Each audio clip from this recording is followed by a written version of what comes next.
Dun dun dun. No, I'm not going to do the silly music.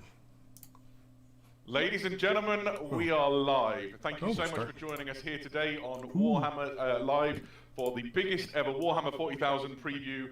My name is Adam Troke. I am joined by the awesome Eddie Eccles, and we are thrilled to have you with us today. Yeah, we've got some really exciting stuff. It's going to be a really cool day. Loads of things to look forward to. I know that the hype in the community is already at a fever pitch. And I think hopefully that'll continue as we've got loads of cool things to show you. It's kind of early for me, but just revel in loads of really cool Warhammer 40,000 things. Right, we can see the chat is already just absolutely bursting with folks. If you've joined us from somewhere, I tend not to read the chat. I mean, we're in British especially Standard on Time here, but there must be Warhammer TV. People from It's around just too the world, fast, like too many. friends in California have signed in. Let us know in the chat where you're from, where you've signed in from, and say hello. It's lovely to have you all with us. Eddie, are you excited? I'm super excited. I think everybody is. It's always a pleasure to do these previews. We always have. We try to have a cool lineup of things to get people interested in. We know that this one is going to be Warhammer 40,000 themed, so I'd imagine we've got lots of 40k fans in the chat ready to see what the future holds for their favourite game. I think we've been pretty excited for all the previews so far, but there's certainly a particular anticipation around this one. Yeah, there's an almost electric tension in the air as we built into this one. I know everybody in the Warhammer community team has really blown the doors off of the efforts they put in building the videos and the reveal pictures, and all this obviously comes down to the amazing things outputted by the Warhammer studio. So I'm just super hyped. Chat, what do you think we're going to show? Give us your suggestions. I'll address the squig off in the room. There have been some rumours. That's a very rude way to talk about me. There's some rumours going around on the internet. If you're here, yeah, but apparently about Twitter. To discover the truth.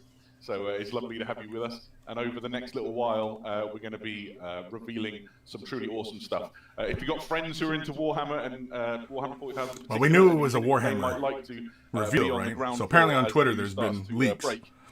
I thought maybe they were disinformation, but send them right here. The more the merrier. We want everybody to enjoy this this time with us. Eddie, this preview is going to work a little bit differently to the ones we've done before. How's it going to work? So for those of you who've tuned into our previews currently, some of the format will be familiar. It's obviously we're live here on Twitch. We're also over on the Warhammer community website with an article updating things as and when they get revealed. We will be joined by a series of guests. Unlike some of the previous previews that we've had, though, we have a slightly wider range of guests joining us. We also have a few kind of group chats as well, where we've got some people from the community and from the studio teams behind Warhammer. No, they haven't shown off anything yet. And talk Ghost about some of the things that we're showing off today. This is like the preamble. I think one of the major differences, obviously, if you've ever been to a Warhammer preview at one of the events that we do, the first thing you'll notice that's different is that we're not live and in person.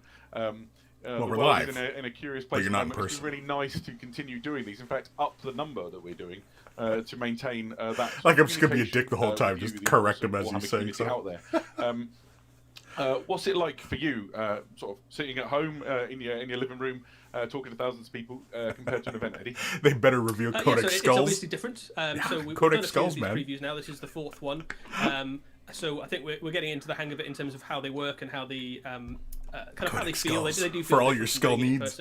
It is obviously lovely to go to events around the world like Adepticon, LVO, Cyclone, sort hello, of places, hello, and talk to customers face to face, talk to our fans of the Warhammer hobby. But it is also really nice to be able to do it online as well, because there is a limit to the number of people you can fit into those physical events. A little bit. You can't get more than about 1,000 people in a room before you get some serious logistical problems. So I think at the moment we're logistics joined by being tens of thousands of air people conditioners over on get the worked overtime. Twitch feed, so it's just really lovely to be able to share Warhammer with so many people all at once. I completely agree. I've always been a fan of the opportunity to meet people and talk about essentially my favourite hobby in the whole world. So this to me just feels like an extension, although a little bit more nerve-wracking because I can't see them in the face. I should probably it could just be loads of bots, Adam. It could be just us two talking to Jabba's left nut, Jeffers, hello. There's got to be a chance. I should probably introduce the third member of our broadcast panel. You won't see him, you probably won't hear him, but manning the technology is the one and only Ben Bailey, who'll be keeping us straight, and we'll see little images on our screens flash up if there's anything we've forgotten to do or we need to move along faster. But huge props to Ben, who's kept Warhammer TV's live offer sort of up and going during this pandemic lockdown time. So, Eddie, Is that what this is? 2 talking points I want to go through before we all get started. The first is, we've seen a bunch of stuff for Warhammer 40,000 in the previews up to now that hasn't come out yet, all connected to Psychic Awakening. I wondered if you wouldn't mind recapping with us a little bit of the Psychic Awakening stuff that's right on the doorstep. Yeah, absolutely. So, Psychic Awakening is obviously a big event for Warhammer 40,000. Oh, I can see it. Yeah, the numbers Psykers across the galaxy become more and more of them appear, and the ones that there are in the galaxy kind of becoming more and more powerful and more prominent and having major roles to play. Well, it's Games Workshop, man. I mean, like, are you really surprised that there's a whole bunch of people jumping in? I mean, there's what, 50,000? I don't even know. I couldn't quite see it. Awakening. The first of those is Engine War. So Engine War is I'm looking around. I don't see a book that will include the 34. Okay. Adeptus Mechanicus, Chaos Knights, Virile Knights. I think last time they did the reveal, it got up to damn near 50,000. I think. For a Forge world, there are kind of the sacred technology is up for grabs to either be protected or despoiled. Chaos Knights, Imperial Knights are having kind of unholy jousts across the planet. Chaos Demons are going to be manifesting from the warp to kind of crash into legions of Skitarii. It's going to be pretty be the opposite of spoiling? Because spoiling is bad, right? Food spoils, despoiling. We also know that so you're despoiling it, so you're actually making it better, right? Might not be too far off at all. I mean, my grasp English ain't that good, but isn't that what that means? Which we've seen a little bit of as well, which the Spider it's referring to is Fabius Bile, who is the Clone Lord, one of the kind of biggest players in Warhammer 40,000, really, in terms of... Can you guys hear me okay? Grand plan over, for like, 41st over them? So he or do I need to kind of turn them down more? Experimenter. I'll turn them down more. But with a very kind of evil supervillain sort of... It's all about me! So he's trying to kind of understand the Emperor's creation of the Space Marines. He's trying to build the perfect man. He's trying to Ghost of Starman. I guess it's like how inflammable things are extra flammable. Extra flammable, yeah. And if he succeeds... goodness knows what he's going to Cyclone, yeah, you'd think it's it, but English is weird. Against him, you have the forces of the Adeptus Custodes. You have the Death Guard, who aren't too... Veranda 18, sound good to me. Awesome. Genetic code, they're not fans of him either. Ghost Starman, I think the volume is about right. About right? Okay, well, I turned it down just a couple, like a decibel, so... The Imperials I just want to make sure you guys can hear me okay, because, again, it's my show. We're showcasing this, and, you know, it's all about me. It's all about me. It's an interesting situation there, though, where the three-way sort of that's emerged is not just Fabius Bile and his sort of machinations and the agents and things who work with him, but the forces of the Imperium and the Death Guard both want him to stop. Would it be rude? Yeah, I think one of the things that if I put my picture over Adam's, familiar with Warhammer 40,000 will know is that Chaos is definitely not a I'll be looking over force. Here at Eddie.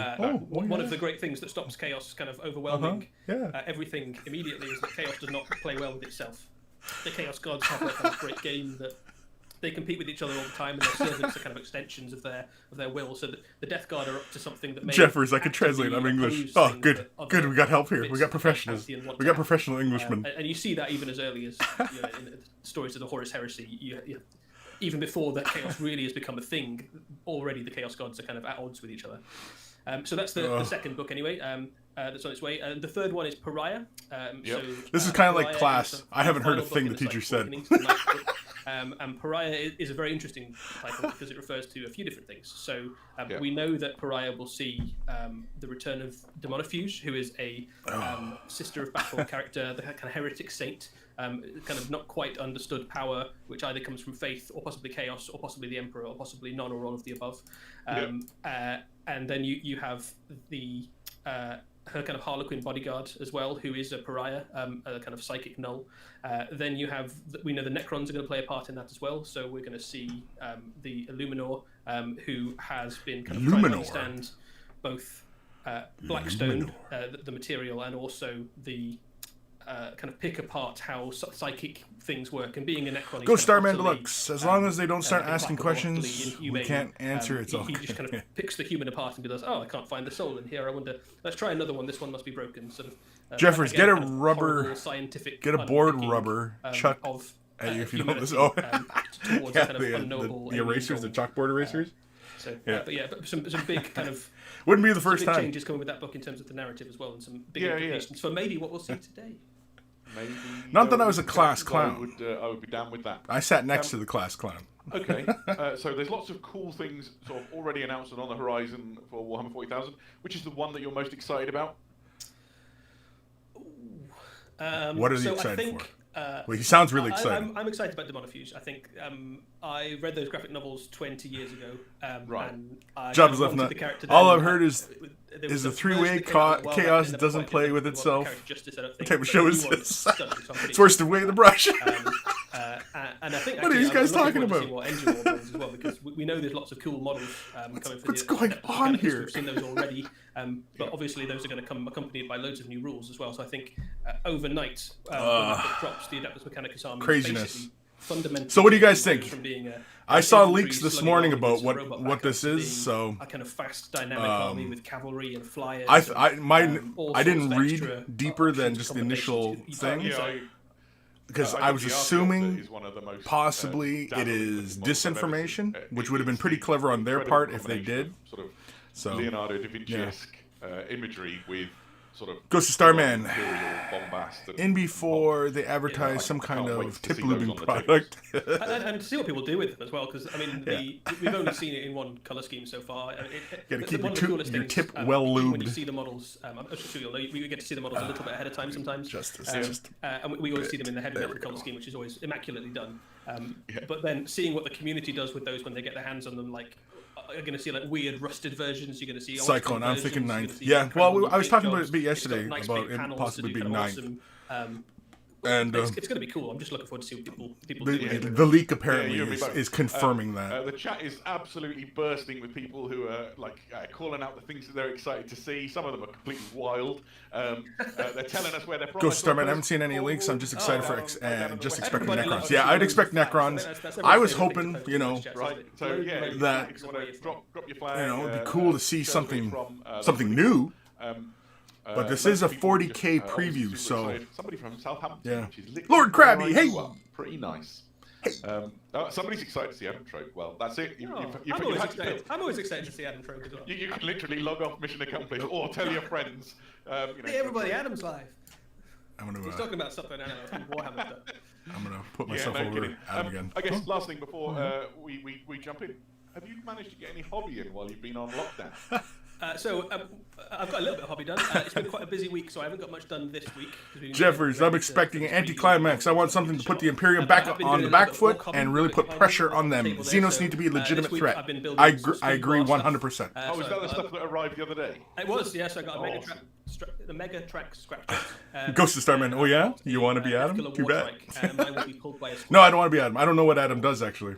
But yourself, Adam, have you got any? I assume he's part of the creative team. My hobby is mostly contained. I have a weekly hobby catch up with some friends. We jump on Discord and we have a little video chat. I've been working on Imperial. Lord Krabby, lots of beer. Oof. It's a little early for beer, bro. So I've now finished all of my little Imperial. I actually was thinking about I promised myself when I'd done those, some cheer in my coffee. But then I got distracted because while I was mowing the lawn and doing some gardening, I listened to Baldor, Birth of the Imperium. Which was awesome, and so I also went and bought an Adeptus Custodes model. I can't help myself. So I've been catching up on the Horus Heresy Siege of Terror audiobooks, and I've just got to the bit where the White Scars ride out against the Death Guard, and I'm like, I think I might need a White Scar army. Right. Lord Crab, you looking forward to new stuff? Yeah, me too. I'm looking forward to new stuff. Definitely. I just want/need more hobby. I mean, everybody here knows what I want. People from all over around the world. Falling short of that. In the conversation. It's going so fast, we won't be able to pick out many things, but we'll try and address some topics. Jeffers, beer and cereal sounds fine to me. You can do that either using an Amazon Prime subscription. Go Starman, I only ate breakfast half hour ago. Yeah, isn't it like noon for you? Or you can subscribe for $4. No, it's supposed to be 2 in the afternoon for you. And then you can ask questions. Regardless, you can join in, and you can also watch this stream again when we're done. The full archive is up and available for free right now. The archive. So fill your boots. Is there anything keep on watching this one right now? Oh yeah. I mean, maybe you're crazy. I would stay right where you are for now. A boot.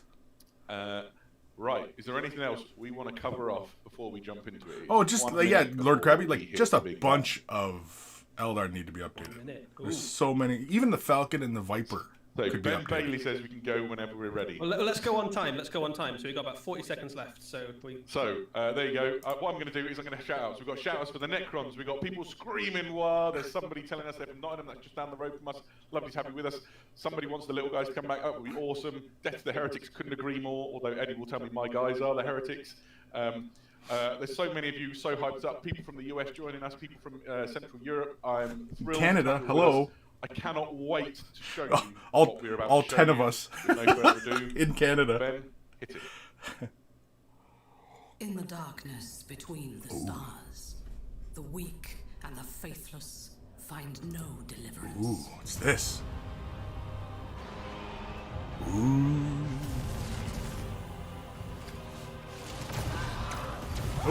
Oh, it's Necron-y stuff. Oh, that's cool. We are raised to believe that the God Emperor watches over us all. Oh, she looks kick-ass. And so we are charged to cleanse the mutant, the heretic, the alien. Yeah, she's not screwing around. We must not falter. We are Die, his death sword. robots. We are his wrath.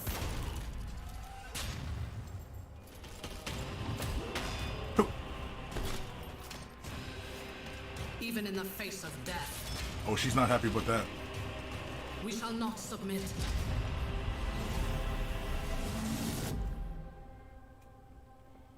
Ooh, I got goosebumps there.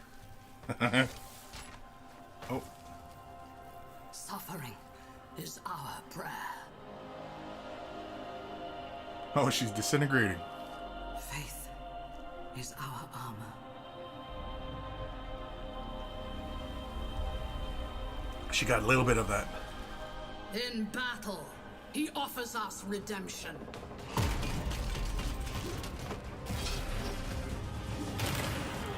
And for those who prove worthy, the Emperor sends forth his angels. Oh, yeah.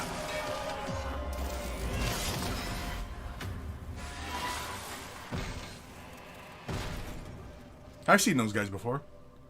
They're some sort of space marine, aren't they? Oh, crap. Imperium is besieged. Across 1,000 worlds, we fight for our survival. Those that would tear humanity down. I don't know how practical it is to have a corpse on your storm shield, but Our forces whatever. are few. Our enemies many. There is no respite. Ghost are, they're like Marines, but in space. And in our darkest hour, a spiteful universe awakens forgotten evils to break us. Oh, these guys aren't messing around. Oh, man. Oh, you got him right in the groin.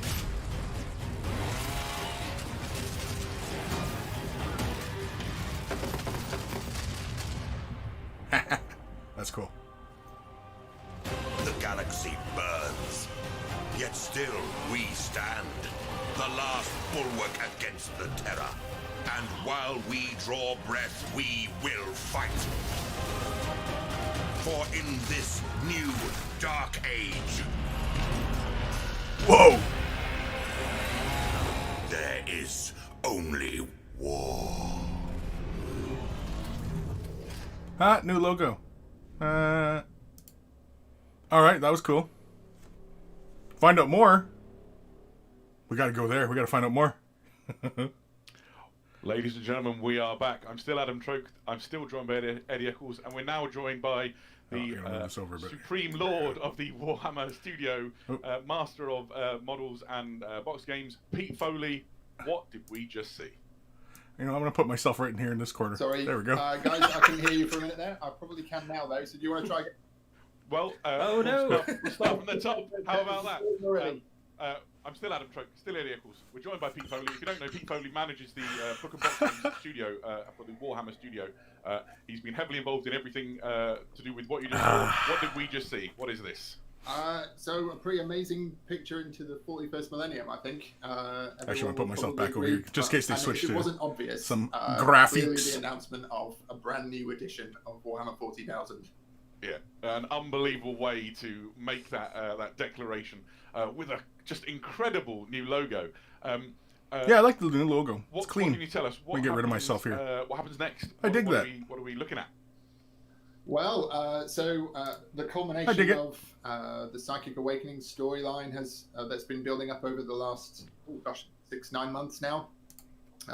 We've been seeing the there's a darkness forming in a corner of the galaxy, and the Necrons have been. Look, are you in the meeting, Chris? Yeah, I'm in the meeting. The Psychic Awakening book's too much. But it features Necrons doing. In fact, here I'll make myself look like I'm part of the meeting here. Hold on. That they shouldn't switch off. There we go. Nice, I like it. And so essentially, this all connects to that Psychic Awakening narrative that's been building up and coming forward. What were you trying to do with the new edition? New edition means a lot of things to a lot of new people. What does it mean to you? So a new edition tends to be a really great opportunity for us to learn and put into practice everything that we've seen and learned over the last 3-4 years, spending time with the community, but also gives us an opportunity to. I can't keep that up the whole video. Ideas that we've come up with in the studio. Oh, I need my name at the bottom left. I can't do that. I can do it, but I'm not going to do it. Every 60 seconds or so, and we have to kind of collect them all up and look for opportunities to put them out. And this. Jeffers, better cancel my Psychic Awakening book order. The threshold Why? that had been achieved. We had enough amazing new stuff. A new idea. I mean, this stuff they're revealing, this probably won't be until summertime or fall that we would get this released. And a great new storyline for the 41st for the galaxy. So Pete, of those ideas that you've put together and put into this new edition, which one Chris do you can barely pay attention. Oh, well, so there's lots of improvements I think we've made, which I think we'll probably talk about in a little bit more detail later. But one of the things I'm definitely most excited about is Crusade, which is a new way of playing Warhammer 40,000. Yeah, we are almost in summer. Yeah, I just realized. So it's a new way of. Or maybe closer to like the end of fall. But usually, like, I don't think this will be coming out very soon. I don't think so. I mean, I could be wrong. I think, maybe they'll reveal it today. I don't know. A lot about Crusade over the next few months. Nice. I think Ben has just flashed up on screen. I like the art style of that. Image. That's nice. Maybe we can dig into a little bit more when we talk about that further on. Okay. So I want to talk about the trailer just for a minute, and this is the celebration, the announcement of a new edition of Warhammer 40,000. You can see some of that brilliant narrative. So I wonder if that's what the box set's going to consist of. Primaris, Sisters, and Necrons. I guess so, right? If that's what the trailer was. Yes, yeah. I have. I think my favourite part has to be when you get there's an even bigger new Necron. The big Necron thing. What the heck was that? Right. Talk any more about? It's probably got a cooler name. Yeah, that's what I'm thinking based on the trailer as well. Yeah, old man. Saying it now. I think so. But when you think you've seen what they have to offer, then they have something even bigger. And fix my mustache. An even bigger threat is coming. Right, chat. Now is the time to pump Pete for questions if you want to know anything about what you've seen in there. Because I'll ask some sisters. So the image has just come up. Is actually probably my favourite bit. It's the incredible depth and roar of the bolter as the Sister of Battle fires it. Yeah, that's pretty cool. I like that. I love the 40k IP. Me likey. I like that part too, where she's in the church and she's, she's like, they got me. That sounds like guns. Inside the enemy, and to see that Sister of Battle brace for position and just unload on those Necron warriors. Oh, you think it's the pariah, Lord Krabby? Yeah, you think it's the pariah? In the chat has asked, were those Primaris intercessors with chainswords? They look a lot like Primaris. It certainly look like Primaris. A lot like that. There's one right there on the screen. Love it. Yeah, absolutely. Yeah, that definitely looks like a Primaris with a thing. Is that the guy you were talking about there, Pete? He's quite a lot bigger than most Necrons. Yes. Yeah. Just when they thought they had the Necrons sort of contained, not yet. Yeah, he looks pretty darn big. Maybe he's a lord. I don't know. Somebody said, will this make it into Sword and Bolter? I think you mean Hammer and Bolter. Actually, no, this is a standalone thing that has been worked on very carefully to make sure that when we announced the new edition, that we had... Oh, it is the pariah? Yeah, okay. Big change from the previous pariahs. And there's so many cool images. Look at that Space Marine just turning around. I think that might be my favourite shot from the trailer right there. It just kind of captures everything that's Warhammer 40,000, doesn't it? You've got it's a battle-hardened Space Marine. He looks like the action figure. The shrine of the Aquila behind him, the light kind of pouring through. He looks like he's been through the wars and is about to go to another one. Yeah, somebody in the chat's talking about those guardsmen sheltering behind the barricade and getting just like rinsed by the guys. Yeah. I'm like, it puts into perspective the horror of being a member of the Astra Militarum in like galactic war. Yeah, no about a +1 cover save is going to save those guys. It's really not. I'm so happy an Ultraman player. Yeah. There's more there that we could ever possibly squeeze into to talk about. The video will go up on Warhammer Starman. Community, and you'll find it in all Backpack's all a little bit places. low. Was it? I don't know. Dissect at your leisure. Could be just the angle, Time you know, because if later you're on an in the upward angle looking We're at ready him, to show you the something else backpack pretty really awesome wouldn't now. look as big, you know. And it directly answers that question that Realmir asked in the chat just a minute ago. Ben, hit it. Oh. Okay, I'm disappearing for a sec. Maybe. Nah, I'll stay here. Ooh. Actually, I'll watch it on my big screen.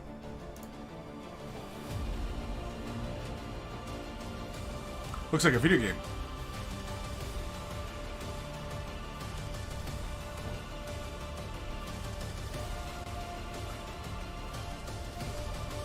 He's cool. Oh, assault guys. Chain swords. Yeah. Chain swords. They're back. They're back. Or they're on the back. They are back. They're coming back. It's a comeback. Don't call it a comeback. Whoa. They got Nurglings in the system or what? I think the system pooped out on them.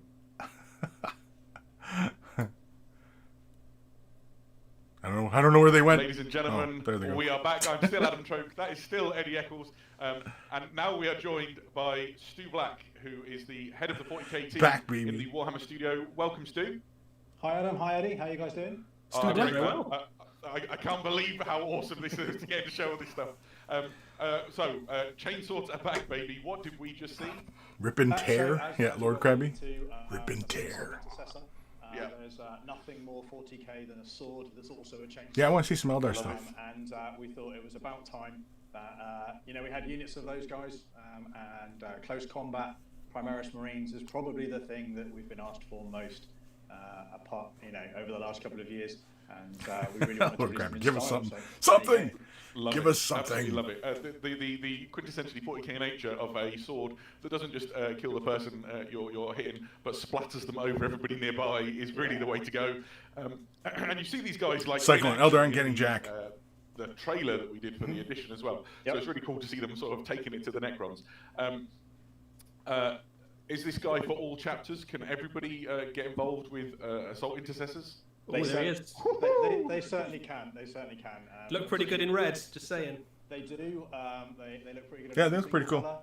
Especially Caliban Green. Well, it's tempting to, joke with you, Adam, about Dark Angels, but it'd be. I'll go for it. It'd be cool to all the other viewers.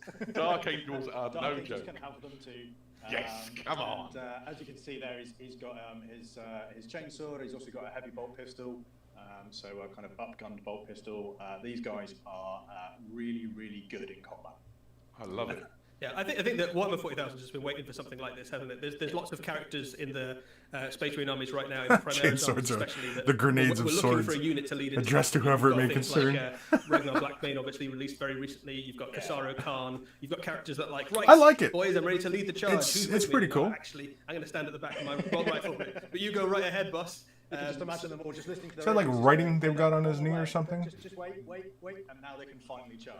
What's on that knee pad? Yeah, and I think for me, I think the Space Marines obviously are a lot of things to a lot of people. Now I can't There's see. loads of different archetypes you can play with, but I love that kind of like crusading knight sort of element to them. The kind of forged in battle, kind of a prayer on their lips, charging into with a chainsword. I think that guy looks like a Space Marine to me, even more so than the guy carrying bolt rifles and bolt guns. Yeah, and it touches on something very Space Marine. Video as well, like that's definitely what armies need. Is more Space Marine type stuff. Slightly more clean, kind of Like silent Eldar warriors, should probably go more Space Marine. Phobos armor troops, Tyranid kind of should probably go more Space all Marine. the way through to your full Gothic. There's a guy with one of his battle brothers. Because it should all go Space Marine, right? And Space Marines, they go across that whole spectrum, and so some of the stuff people will see in the coming months. Yeah, Ghost Starman. Yeah, it looked like it was writing on the knee. I've never seen that kind of like, you know, All in for dark aesthetic on the exactly. Space Marine, like regular Imperium outside of the purity seals, right? So I'm wondering if that's something they're doing now, is where like they're writing on their armor kind of thing, kind of like word bearers kind of thing, right? I don't know. And it looked like we saw some other Space Marines we maybe hadn't seen before. I think Adam alluded to the captain with like a storm shield with a skeleton attached to it, so leaning even more heavily into that sort of Crusader archetype. Yeah, I mean, it's that thing that Space Marines are, you know, they are genetically engineered superhuman warriors from the future who are also kind of have a medieval feel to them. They've got that kind of space knight vibe going on, that Crusader feel. There's kind of a big mix of things that make up what Space Marine is. And these models just really start to bring that to life. That sounds great. So you think we'll see some of the things? We will see some of the things in that trailer for Space Marines. Very good. Yes. I think it's a foregone conclusion, but I want ranks of intercessors with chainsaws. Look at that logo one more time. And I want a captain. It's pretty. I like it. What do you guys think of that logo? Shield. I like it. How many times does he have to replace that during a campaign? You know. Does he get a new fresh skeleton each time? I dig the new logo. What do you guys think? Oh, I'm out of coffee. I love it. I need more coffee. It's like a promotion sort of. I need coffee. It's like, he's gone a little bit past Dreadnought. We have to put him on a shield. Yep. Yeah. It means that, you know, it makes the people not look forward to their performance review, right?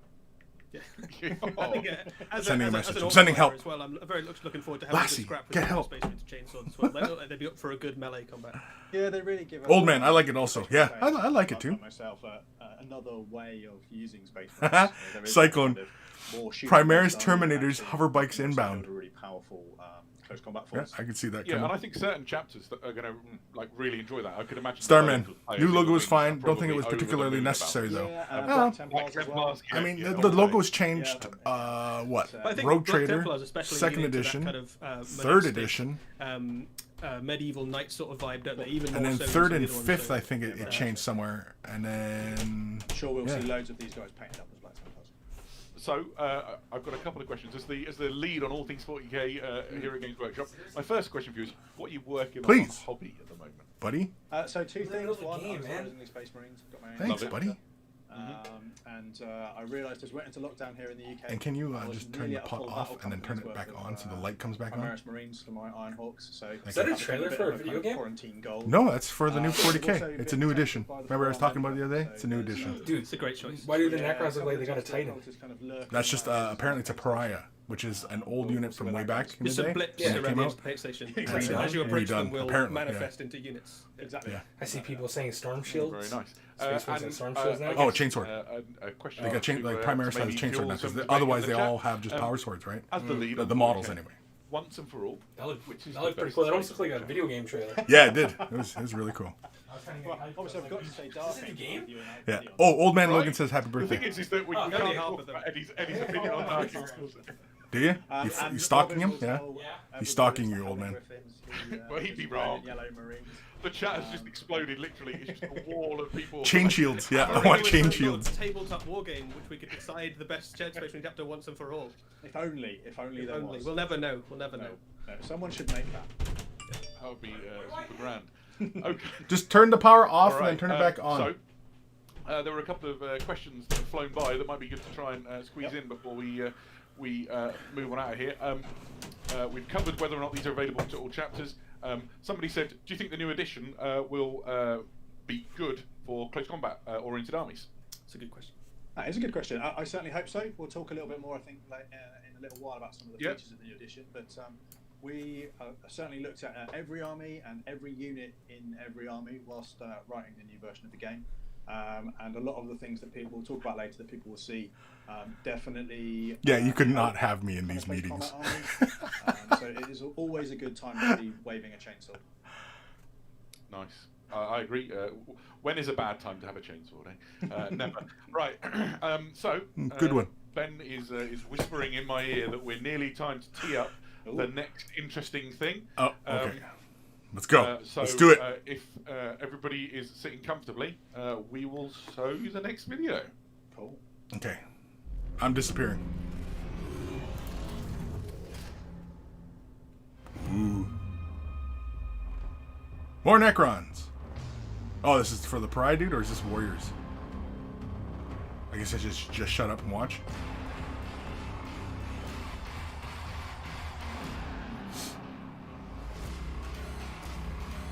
I like how these videos are shot for the model.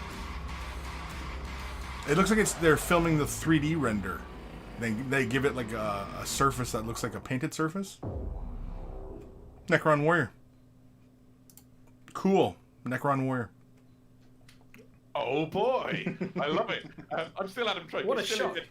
This is still Stu Black, and what you just saw, a sweet new Necron Warrior, not from a dynasty I recognise. Tell us what we just witnessed, Stu. You saw a Necron Warrior, Adam, from a new dynasty. What? What did it? Tell me more. I'm can opening as best I can. So yeah, it's kind of interesting though that the gun had like the little doodads on it, right? It's not the. It looks like they're getting rid of the clear plastic. And some people have noticed that it's got a different gun. Yeah, Necron Warriors will come with 2 different types of weapons. The well-loved Gauss Flayer, but also a new weapon called a Gauss Reaper. It's kind of short-ranged, more powerful. Hey, there we go. Oh, okay. And entirely more gentle, I see. I like this. Yes, definitely that. They look bigger too. Ranged, more powerful assault weapon that you can build your Necron Warriors with.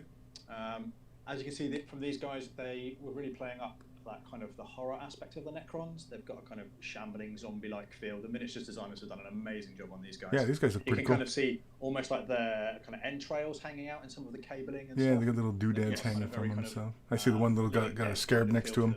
That's cool. Undeath and endless reanimations has not necessarily been kind to the. I'll get rid of myself a second here. It's been a long time, right? So 60 million years doesn't. They've aged pretty well, I think. Yeah, a lot of people were sort of discussing the I like it. Up look of these guys. It's cool. They've got dented faces. It's not Eldar. Smashed out eye lenses, that sort of thing. For me, the heads don't look right. To the sort of horror element that I don't know. Really they're skulls. They're metal skulls. I mean, I kind of like the one up in the upper corner there. He's got like the gash across his eye. I kind of think that's kind of cool. Obviously, there's different ranks of Necron Warriors. And it looks like they're modeled with like chips in their armor, which is interesting. Functioning as well as some of the others. So, James of Kent. Is it me or the faces look a bit derpy? Do they look derpy? Maybe it's because of the head tilt. Right? They got the head, that kind of derpy head tilt. Version of reanimation protocol technology, I suppose. Exactly that. Exactly that. Because there's plenty more where they came from, right? So, sure, of course. I like that they dropped the plastic, the clear plastic, though. I like that. I'm loving the little scarabs on a couple of those bases as well. Just kind of poking out from behind the feet. Yeah, they're pretty cool. You can do with kind of modern miniature design. I mean, like, like how can you really, make big changes to Necrons without making them look too, T-1000 or Terminator 2 kind of looking things, right? I mean, I like that they still keep mostly traditional looking kind of Necron details. I like that. I'm not sure we can delve too far down that rabbit hole without one blowing up the universe. Well, I wanted to keep looking at them. That might be his plan. Summoning the guys. Guys. All right. So in the video, the big brand trailer that we watched, there were a whole bunch of different Necrons. Yeah, right. So what's the deal there? They come in different sizes. As we were talking about with the Marines, this is the first of things. This isn't. We're not just doing that. I like the new Necrons. The skull looks broader. Yeah, that's what it is. Yeah, they kind of look like they got more face this way. Yeah. But not all. So, they don't look as long. They look more. From the trailer, you will be able to bring to the tabletop at some point. Very cool. So Arturo Patet. I mean, T-1000 Necrons would be great in your face on the table. Just liquid metal Necrons. My codex. I've got Codex Dark Angels. I've got a lovely Dark Angels army. There's a new edition coming. What does that mean for me? So one of the things we worked really hard with this edition is to make sure that all of those books stay current. So obviously, as we said at the start of this show, the Psychic Awakening books, we still haven't released them all yet. And the Psychic Awakening books were all written with the new edition in mind, as were our codexes. So carry on using your Dark Angels codex. Eddie can use his Orc codex. I'm still putting my Genestealer Cult army together using the Genestealer Cult codex. They will all. That's interesting. In the new edition. And from a that's good because usually people freak out when the new edition comes around and everybody's got I gotta buy new codexes. Blah blah blah. So it's not just compatible. It's deliberately designed to accommodate the new edition. Yeah, Psychic Awakening is effectively the prequel to this edition. Prequel? So, I'm so sick of prequels. Have all been crafted to set up the new edition, and all the rules content has effectively been put in place to enable everybody to jump straight into the new edition. Jefferson, it's the mouth. It looks like they have they've lost their false teeth. Very good. All right, so there's a crazy question on my list of questions that has Eddie's hallmark all over it. It says, will the Necrons be able to conquer the galaxy before the Tyranids eat it? Or will Chaos turn into a giant... The question everyone's asking. It is the question everyone's asking. And I guess the answer to that is like, well, let's wait and see. Old man, look about the coffee just appeared like magic. Yeah, I got fresh coffee. I make a wish for coffee and I get coffee. Humankind is beset It's good being me sometimes. Sometimes. For those of us with Space Marine armies, not all the time. Yeah, good luck to them. No, go on. I was going to say, as you saw in the video, it doesn't always end well. There were quite a few horrible, grisly deaths. It's a bad time to be a guardsman, I think. Have you ever thought... I don't think it's ever been a good time to be a guardsman. Yeah, when has it been a good time for a It's very difficult guardsman? to pick a moment in the 41st millennium story. Unless you're part of Gaunt's Ghost, but even then, I mean, they're a dying breed, there was maybe right? a point back in the triumphant stages of the Great Crusade when you probably felt like it was a glorious time, at least, to be a guardsman. You know, you're like, well, we're winning, everything's going fine. You know, the Imperial Army is trampling the Xenos out of the galaxy, and then Horus makes a terrible choice. The one-eyed lunatic decides to go space fishing, and the rest is history. Poor old Astra Militarum. Yep. Arturo, I've got the same cup with coffee right now. Maybe it's the same cup of coffee. Through quantum tunneling, we actually are drinking from the same cup. We are actually... What if? Because you don't know. We've never met. But what if we're the same person, but we're actually communicating across two different dimensions? Definitely earning its strength 4 AP1 there, isn't it? Yeah. Oh dear, I've poked the ant nest. Some people apparently like. Ghost of Starred Deluxe. It's a good time to be a guardsman when you're on leave. Yeah. It's one of the arguments that will never stop, is which Primarch was the best, which Legion is the best. The answer is there in the little list. Number 1, Dark Angels, all the rest somewhere below. I thought it was inverse order. No. We're arguing about the champion. Yeah, apparently. It's not Come on, boys, focus. Let's go. It's always a good time to be a guardsman. Yeah. I mean, there's plenty of bayonet charges in the future. If that's what you're living for, then you've... Arturo, what if? What if? Exactly. What if? Okay, so... I'll take a couple more questions out of the chat if anybody throws something. Just take them right out of the chat. Otherwise, we can move on to. Yeah, I'm not showing any chat here because too many times if somebody says something that's offensive or whatever, you know. So. It's my favourite mug in the whole world. So I think it's super rad. It's also the mug that no one expected. Right. Yeah, old man Logan, move along, move along. Everything we told you is the truth. Says everything you is a lie, and I dishwashed it, so it's always there. But when I first got it, it would change colour with hot water. I'm not sure that's why we're here today, though. What? Answering to the question, some of the questions are quite silly. Somebody says, "What did you miss?" Well, if you are just joining us, first of all, welcome. It's lovely to have you. You haven't missed anything because it will all exist on the Warhammer community website when we're done, and you can rewatch this entire stream when we're completed. But what you have joined, more importantly, is the big Warhammer 40,000 preview, where we have announced the coming of the new edition of Warhammer 40,000. The coming. With an amazing trailer showing Space Marines and Sisters Battle. The coming of the new fighting in 40K battle against Necrons. We've shown a brand new, so if our rulebooks are still viable, then that must mean that there's not too big a rule change, which I'm fine with because I like 8th edition. 8th edition is probably the most 40K I've played in a very long time. Since probably 3rd edition. So really, I think it's worth saying if you are joining us and you didn't yet get a chance to watch the new cinematic trailer for Warhammer 40,000, it will be up on the community site and on YouTube now, so you can watch it, and I'm sure we'll find an opportunity to show it later in the stream as well. So if you don't want to miss anything, stay tuned. We'll have more. Yeah, hopefully some updated stuff. You can find it all Lord Krabby, if you need to. I'm sure there's probably some errata, of course. And it will all exist. It might not be just a simple leaflet Speaking of that rules, jump we right? mentioned before, Ben Bailey has racked up the next video. Thank you, Stu, for joining us. We'll see you again shortly, I would hope. Hit the button, Ben. Oh, here we go. I'll leave myself in the corner. Warhammer 40,000.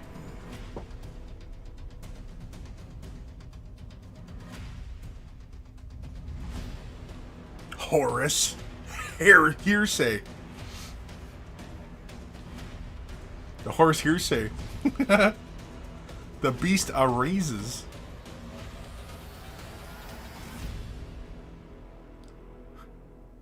Dion of Fire.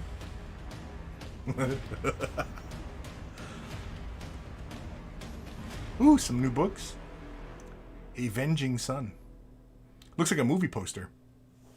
That's fun. Hello, everybody, and welcome back once again. I am still Adam Troke. This is still Eddie Eccles, and we are delighted to welcome you back again to the Warhammer 40,000 preview. We just watched a pretty awesome trailer, Eddie. Okay. What do you know? Right, so Dawn of Fire, it is a brand new series coming from Black Library. And it's from the teams that brought you series like The Horus Heresy and from The Beast Arises, and loads of other great stories like that. But very excitingly, this is one that's going to tie in intrinsically to the new edition. So if you're a lore fan of Warhammer 40,000 and you like Black Library books, or even if you're lore curious and you want to know more, this is going to be a great place for you to start. Very good. And I believe we've racked up a special guest via the medium of the internet to tell us more about it. Guy Haley is the author of that first book in the Dawn of Fire series. And because he lives in the wilds of Yorkshire somewhere and a steady internet connection is not a possibility, we have a special interview with him, which we will now show you, and then we'll be right back. The Dawn of Fire series is the first part of a series which will look at the Indomitus era, the era Indomitus. So it's basically the story. He looks like of the Dean from Community. Crusade. Very much in the same way that we covered the Horus Heresy as a massive, multi-arc, multi-author, huge epic that delved into the mythology and the background and the detail and the personalities and the events of Warhammer 40,000. This series aims they might be to do Ghost. very much the same thing. However, it's set in the contemporary universe of 40k as it stands now, rather than as a historical event, which the Horus Heresy was. We're doing a number of sort of interesting projects at Black Library right now, and one of the things we've been doing is that we've been getting writers in to perform a role called lead writer. It means that there's one person who takes sort of not creative charge, but has a slightly elevated. Old man Logan will be with a beard. Oh, poor guy. Oh, poor guy. James Kent, yeah, Yorkshire is pretty much England equivalent of the Eye of Terror. Jeez. However, we are running like a writer's room like we did with the Horus Heresy, so there's lots of familiar names involved, lots and lots of writers with lots of input and their own ideas being injected into that. And, you know, to me, that's what made the Horus Heresy work so well, was that it's the agglomeration of so many creative minds. I mean, we're looking at this on two levels as coming into it. On the high level, because this is unlike the Horus Heresy, it's not a historic event, it's to a certain extent ongoing. Lord Krabby, you're a fan of Guy Haley, yeah? We didn't have a story. You like his writing? So I had to look at it from the sort of like the. I don't know if I've ever read anything of his. To develop a story arc that would encompass the best Ultramarines writer of all time. Really? Interesting. And would feed into all those great mythic sort of themes of the Old man Logan, Ultramarines versus chaos and the deep time the of the Ultra universe, stretching back to the war in heaven and what's actually happening now, and whether or not humanity's got any hope or is doomed to extinction. Yeah, I'm trying to think. He doesn't just write Ultramarine stuff though, does he? Unless he just really loves Ultramarines, I guess. I don't know. Everyone knows that the Horus Heresy is sort of like the myth of the Imperium. Lord Krabby, absolutely. Yeah. Okay. Cool. Again, I don't think I've read anything of this guy. Is that you know, this is an exciting new territory for us as writers, because we've had an awful lot of space and room to create new incidents and read Dark Imperium. Okay. It's more than that. I don't know. I've never read Dark Imperium. But I think the most exciting thing. I'm still reading through the Horus Heresy. The most exciting things for fans of Warhammer 40,000 is that you don't know the ending of this. Right? Everybody knows the ending of Horus Heresy, but nobody knows what the ending of this is. Arturo, Dark Imperium is amazing, yeah?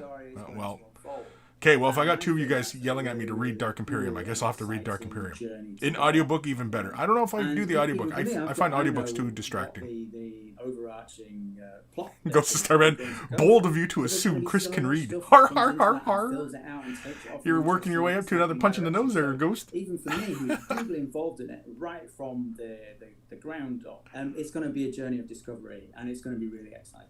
The Dawn of James and Kent, this stream is distracting me from taking photos of the Corvette Grinder conversion I asked you about last week. Series which will look at the well, focus, man, focus.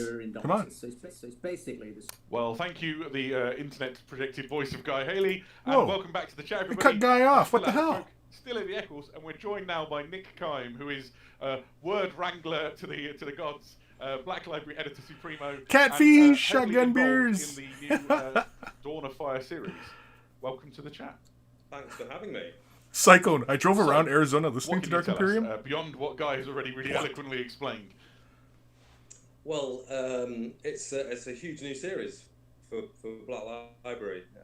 The Dawn of Fire. I think, as Guy noted in his offline interview, it's the biggest thing we've done since the Horus Heresy. And what's really exciting about it, amongst many things, is that it's set in contemporary 40k. It's a huge, sprawling cast of characters, some of which will be familiar to our readers, like Rabute Gulliman, of course. Rabute. Belisarius Cawl, who are very much the sort of poster boy Fun to say. Of the new Imperium. Rabute. But also a huge range of Rabute Gilliman. Walks of Imperial life. We'll see Inquisitors, Primaris, Space Marines, of course, all kinds of fleet captains, and even the sort of lowly Imperial citizen.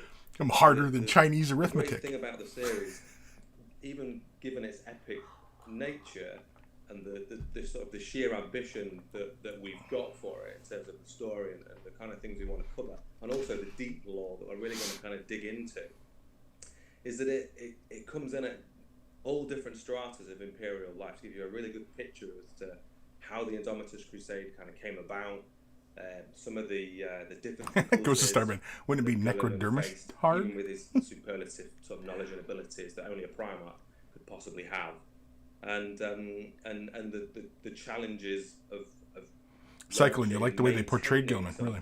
A crusade this size.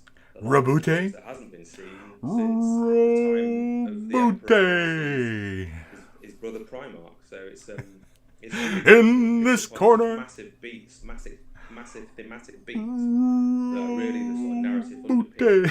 This guy's trying to talk here. I'm being it sounds really cool. I like the scope and depth of it. I wondered if you could tell us what your role in the project is specifically. Oh, okay. Well, as the sort of Black Library managing editor, it falls to me to help sort of run the series really, and alongside Guy. Now, this is slightly different to how we'd run a normal kind of series through BL, and we've done a lot of those over the years. A lot of series that have included writers' rooms, like the Horus Heresy, like the Beast Arises. Guy's role in this is lead writer, sort of lead creative, and I'm the editorial part of that partnership, also providing creative input.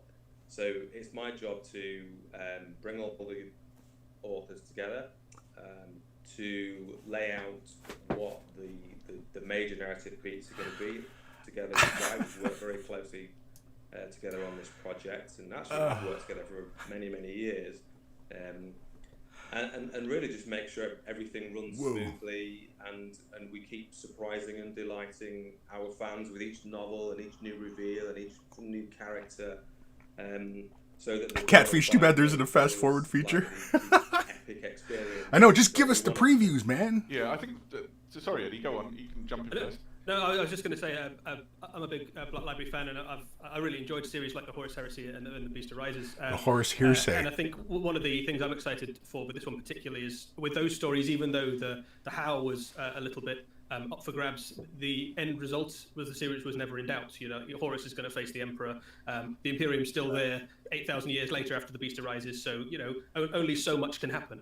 But I think what I'm excited to see with this one is that we just don't know where the story. I mean, you do, but we don't know where the story's going to go. We don't know where the kind of narrative of this is going to take us. So having a contemporary story is just really exciting. All bets are off. All bets are off. Yeah, and I think there's something really exciting about the way that this is being done in line with that narrative that's coming out of the Warhammer studio. So essentially, Black Library and the Warhammer studio in lockstep together, coordinating like the ongoing narrative to my favourite story of all time is very exciting. It's fantastic, and it gives us a chance to really kind of be reactive. Towdar? Jeffers, we're gonna get Towdar? Awesome stuff. Wouldn't they just blow everybody's minds if they did that? Oh, we're releasing Towdar. That's a thing now. That's a thing. They're Eldar Tau. They're Tau Eldar. In a really exciting and engaging way. Yeah. That will hopefully surprise and delight all of our fans. Fantastic. Ben is whispering in my ear that we have another segment coming. Nick, it has been lovely having you come and join us and talk about the Dawn of Fire series for a little bit. There'll be loads more of this revealed in the run-up to its release. Eldork. Rogue Soul, yeah, Eldork. In due time. Fantastic. Thank you so much. Right, thank you. Everybody will be back right after this relatively unexciting holding screen with talk about rules. What? What are we talking about? Don't go anywhere. We'll be back with more reveals. What the heck? I want my previews. I just want previews.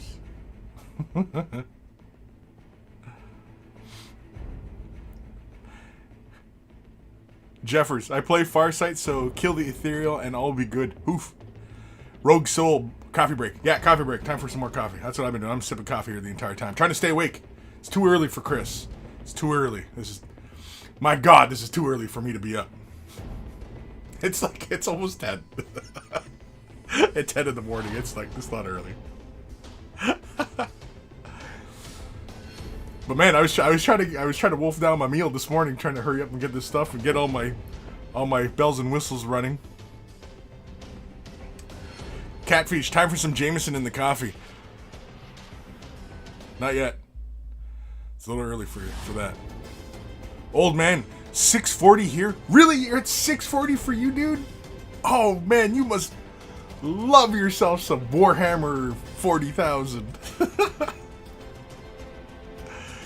Jeffers, coffee and a hint to cheer. Yeah, I know. I was thinking about the cheer and I was like, no, because then I'll probably say something really stupid while the show's on, and I'll be like, and then I'll pass out. Welcome back, everybody. I'm still Adam Troke. Eddie Edwards is still with me, and now we are joined by a special guest to our preview show, Mike Brandt, who is joining us all the way from the United States of America via the miracle of technology. Wow! Mike, thanks for joining us today. It's really exciting to be on with you guys. How are y'all doing? Yeah, good. Doing good? I'm enjoying this so much. I was so excited to have you, Mike. I even brought my special Washington D.C. mug. I love it. Only one of the best cities. So those of you in the chat who maybe haven't met Mike before or heard of him, or many of you will know exactly who he is. Mike is maybe best known for running the Nova Open, which is an enormous. Cool. I've never been to Nova Open. I was thinking about going this year, but in Washington D.C. And he's been an integral part for a few years now in playtesting Warhammer 40,000, and so we volunteered him, or he volunteered himself, one of those two, to come and to talk to us a little bit. More entertaining these corporate tell us stooges. what you do when it comes to playtesting. So it's interesting. Cyclone, yeah, it's 6:42 here. Woke up at 4 a.m. Good God, for this? Like for this preview? Really? Super exciting to see. You love yourself some 40K. I think as hobbyists, we all came in with our own ideas about how the game was designed and whatnot, only to find out how amazing those guys are about it and how passionate they are about putting forth a really epic game for everybody. And first on, I think playtesting was just a lot of people with a lot of experience playing the game and a lot of opinions. He looked like he should have like a guitar in his hand. But as we were approached, it looks like his basement jam session kind of thing. The next best edition of 40K and 9th. Playtesting has evolved as well. Where he works on his ballads. It's really fascinating. It includes a lot of different people. It includes people who are obsessed with the narrative and the storyline side of the game. It includes folks who care a lot about the balance of the game and sort of everyone in between on the spectrum. Cycled that and I can't sleep. Oh, okay. We meet on a regular basis. We provide feedback to all the awesome stuff they put together. Yeah, I was looking to go to Nova Open this year. Obviously with the pandemic and everything like that, you know, it's kind of a pain, but yeah, because I left the thing on the Discord. That sounds great. So what elements in who particular was did going to be you guys attending? as playtesters put attention on when you were playtesting the rules for this new edition? So it depended on the tester, of course. A lot of us cared a lot about making sure. Or loot, yeah, rules and Jeffers, mechanics, loot. And the design team really wanted to hear this from us. Start singing the Witcher song. Reflected the actual way you imagine that the units would behave. So the game, I think, due to their efforts and the feedback from playtesting, is more flavorful. They need green screen background. Yes, because then we could put them anywhere. And then I think we all. They should make their feeds available so that anybody who does like this, like restreaming them, we can play with their images and have them like dancing around the screen and stuff. As balanced as it's ever been, and narratively and aesthetically fulfilling. Good idea, Arturo. Good idea. Not to create a game that's one or the other, but one where you can play, the Warhammer story and feel like it's a really fun, fair, exciting experience on the tabletop as well. So we really focused on that element of connecting the two, the story and the feel, with a gameplay experience that's balanced and enjoyable. That sounds great. So all of that comes together. What are you most excited to see as a result of your testing in the games of 40K for the future? Well, anyone who knows me knows I'm a nerd about missions. You really are. Super yeah, I can't stop talking about them. But I'm super excited about the missions and just about the ecosystem that Warhammer 40,000's newest edition presents for the player base. I think, I hope, you'll see a situation where, thanks to the work that the studios put in on it, more people than ever before are experiencing and enjoying the same Warhammer 40,000 all over the world, and really experiencing the coolest version ever. And that goes to missions. Well, definitely. Like that as well. Scenarios matter a lot in Warhammer 40,000, and terrain. Having lots of terrain on the board. Interesting thing you just touched on that. I wouldn't mind. Because a lot of people, when they play like pick up and gather games, they just you often play it straight up. Yeah, we're gonna play 1,800 points, and we're just gonna kill each other, and it's slay the warlord, and like that's boring. It's better to play missions and scenarios. Sort of keeps the game fresh. Different tournaments and things implement missions and things like that. Well, having run tournaments in the past, I've often used my own missions, and many tournaments have been the same historically. And again, we've all been involved in playtesting, and the studio's been pretty remarkable in how they have themselves explored that over the past several years. Mm-hmm. They've all been at many of the big events around the world. They've all sort of traveled and gotten into the community and seen what they like and don't like. And I think what's cool about some the catfish, of all that some stuff will be coming up about that soon. Yeah, doing tutorials. Yeah. That when you go to different tournaments and things like that, in the future edition. Oui, monsieur. Oui. Consuming not just the best and coolest version of the game possible, not just the best missions they've ever seen, but all very similar missions and fields. So I think some of that situation where the game played in Europe is different from the game played in Las Vegas is different from the game played in Washington D.C. That may go away and become sort of this big smorgasbord of us all enjoying the same catfish awesome experience all over the world. Terrain tutorials there's something are nice tight. about that, and in recent years, the Warhammer community generally feels like it's come together. I'm going to need you to get all the way off my back. A universal kind of global community rather than having kind of pockets of hobbyists around the world, and I think the internet's been a big part of that, but also the kind of re-engagement with the concept of playtesting and kind of bringing you guys all together to make the single best game. Well, and you guys, let's give credit where it's due. The Warhammer community team has been pretty awesome at building a community. Thanks, Mike. To be honest, it's just an honour to be part of. So there's also some exciting news, which I will break to the world, if you don't mind, which is something that maybe very few people know, is that you've actually recently joined the Warhammer community team to run our events for us, and you'll be championing Warhammer gaming events around the world in the future. Oh, that's cool. That is true. It is kind of surreal. It's sort of a dream come true. A very unexpected situation. I just realized something. This guy, at least in this picture here, he looks like Harry Shearer. Sort of like we were just talking Spinal about. Tap, Sort of does the voices on The Simpsons. Harry Shearer. Ecosystem of Warhammer. That's who he looks like. So that more people are playing more Warhammer. I was like, damn, that's not Mike. That's Harry. That's Harry Shearer. In every way, the way that they paint, the way that they enjoy narrative experiences, the way that they can engage with the story, and of course the way that they play the game on the tabletop with their friends and new friends that they meet at events sort of all over the world. So I love it. That's cool. Yeah, the chat is full of people saying congratulations, and I couldn't agree more. Having attended the event that you organised in Washington D.C., I don't think I've ever felt now I want to see this guy doing Spinal Tap. Family community feel and event in my life. It's amazing, and I can't wait for you to share that on a global feeling. as part of the official Warhammer community events going forward. I'm super hyped to have you on board and in that chair, Mike. So congratulations and thank you for joining us. So we have more rules talk coming down the pipe in just a minute. More rules? I want previews. Back in the studio staff. So Pete Foley, head of the Book and Box Game Studio, and Stu Black, head of Warhammer 40,000, where we're going to talk about... Did he say the unboxing studio? Just one question, a little seed, if I may. I've heard rumours that you're also helping work with our team on a new Warhammer 40,000 app. The rumours are true, then, that you've heard. I've definitely jumped in on that. I know that the idea of a 40K app has been talked about before, but we will have one for the release of the new edition. And you guys can guess at some of the things that will have, and I'll bet you can't guess at some of the super cool features that we'll have down the road. But certainly, well, obviously it needs to have an army builder, right? Use it to engage with building armies and experiencing the new ways that 9th edition affects that. I'm super excited to share it. It's really cool to be involved with. That's cool. That needs to happen. It'd be really cool. Very good. Eddie, Catfish, he needs to show us how to go to 11. No, just to kind of give my own congratulations as well to Mike. I think we're all excited to see where Warhammer events go under your stewardship. And I've been to your event. Yeah, he totally looks like Harry Shearer. And I thought it was a great event, so I can't wait to see things like that rolled out all over the world. I can't wait to do them with you guys. Right, thank you everybody for staying with us. It's been great so far, and there's more still to come. We're going to have a short video, and after that, we'll welcome back the stewards of Warhammer 40,000 from the Book and Box Game Studio. Ben, hit the button. Okay, well, I'm gonna watch a video. I'm leaving myself up in the corner here, but... Hello and good day. My name is James Workshop, and I'm here to tell you, yes, you, 9 great things about the new edition of Warhammer 40,000. Are you ready? These funny videos are pretty funny. Now strap yourself in and let us begin.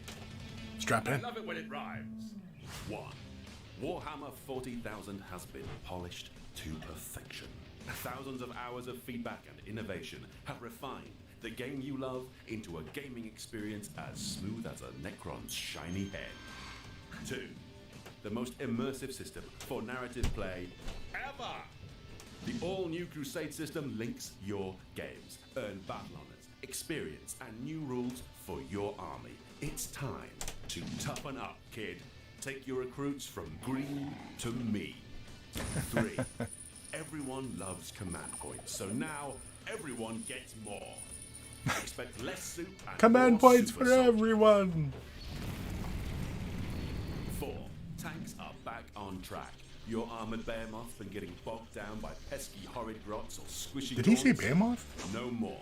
Tanks can shoot in combat, blast foes at Oh. point-blank range, and keep on rolling.